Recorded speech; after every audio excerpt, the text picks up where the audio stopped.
Hey there, this is Vin and Pip's channel, Covenant of Promise.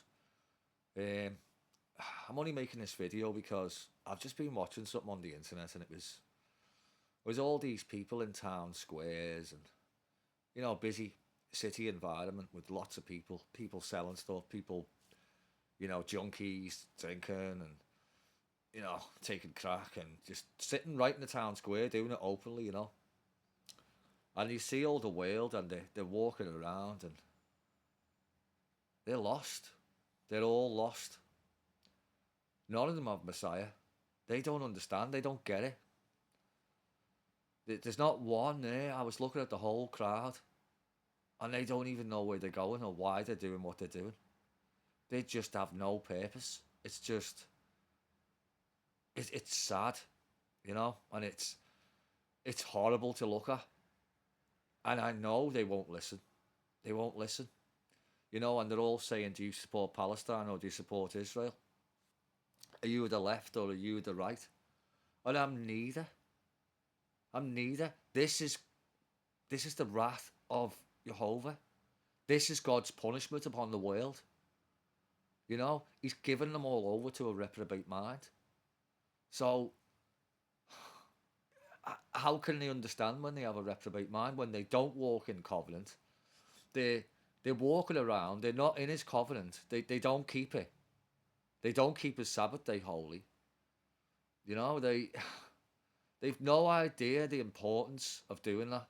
And if people did, we wouldn't be looking at a gang of lost people drinking and taking drugs on the street. We wouldn't be looking at people being consumers and going into shops and I want the latest handbag and I want this and I want that. And you know what? I'm not happy with my husband or this or that or whatever. Vanity. All is vanity. So said the preacher.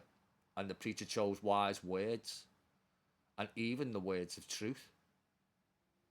For the Ten Commandments are the whole duty of man. Ecclesiastes, very last part.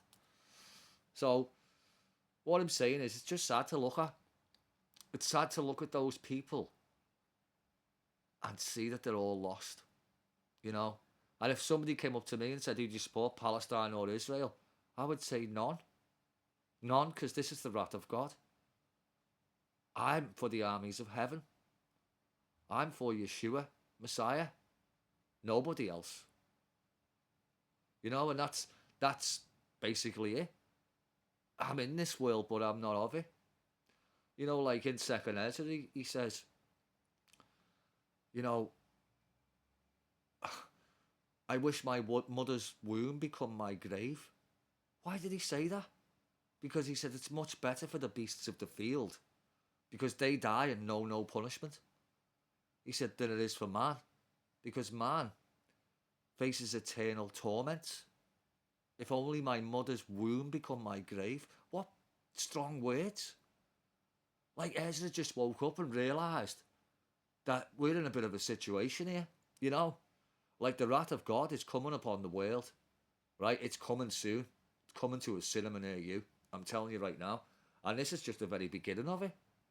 It talks about Israel and Jerusalem in the Bible. There shall not be one stone left upon another. You've got, when you see its enemies surrounding it, run for the hills, don't even go back for your coat. Yeah? So you've got Algeria, Turkey, Iran, Saudi Arabia, Russia.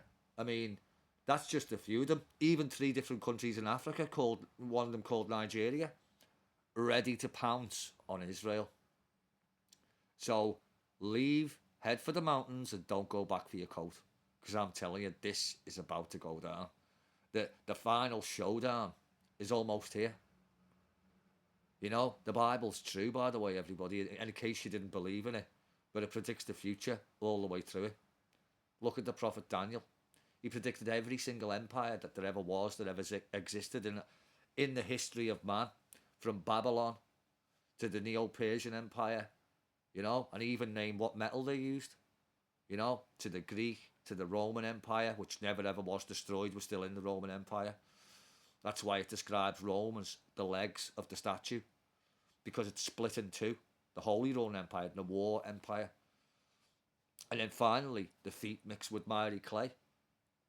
So, what's the feet mixed with miry? What's the feet mix? Sorry, iron and miry clay mixed together. Because miry clay is man, but what's the metal that's mixed with man? Because as it says, they don't bond together. Metal and clay do not work together. Doesn't work. But now look at everyone. Look at all this transhumanism that's coming up. Microchips in your hand, tattoos that you can scan. You buy you. This is all leading to the mark of the beast. The mark of the beast is not here yet, but it's coming. It's coming, and this is all ramping up to it. The digital ID, everything's going digital, and the more it goes digital, the more it doesn't work. You know, give me a horse. I'd rather ride around on a horse any day of the week. You don't have to buy petrol and you don't get taxed. All you have to do is put your horse by a bit of water. You know what I mean? Put it by a bit of grass, and it's ready to go up any mountain you want. Off-road vehicle, absolutely designed for man to ride. Fits perfectly in between the tyres, and away she goes. The more technology that comes onto this world, the more. I mean, I'm not against technology, but we're taking it too far. We're taking it way too far. And it's not us taking it too far. It's the powers and principalities. The fallen. Because there is a battle between good and evil going on right now. And it's been going on since forever. Since before we were born. But people don't believe in it. Because the world's put it across to them as some sort of fable or fairy tale. But you see demons manifesting people and the evil that comes out of their mouth. That ain't no man. Men aren't inherently evil. But I'll tell you what, when you let those things into your life, when you're not walking in covenant and you're not with Messiah, you're going to do things that you don't even know you've done. And it won't even be you. He says, I am the truth, the way, and the life. Nothing was made that wasn't made by him. It's incredible when you think about it. It was there before the foundations of the earth. The Word was, and the Word is. The Messiah, right, was there when the very foundations, and everything was made for him and through him. And there was not one thing made that wasn't made by him. So you better recognise and wake up, everyone.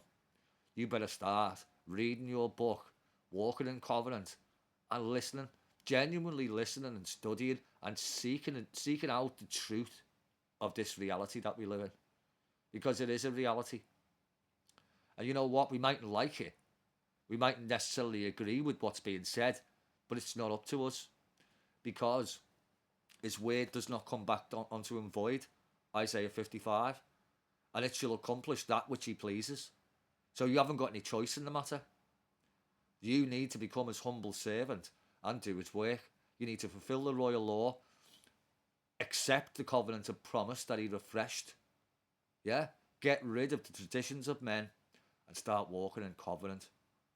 Because I love yous all, right? And I don't want any of yous to perish. So please start reading your book. Please start seeking the truth. And please fall in love with Messiah. Okay, till next time.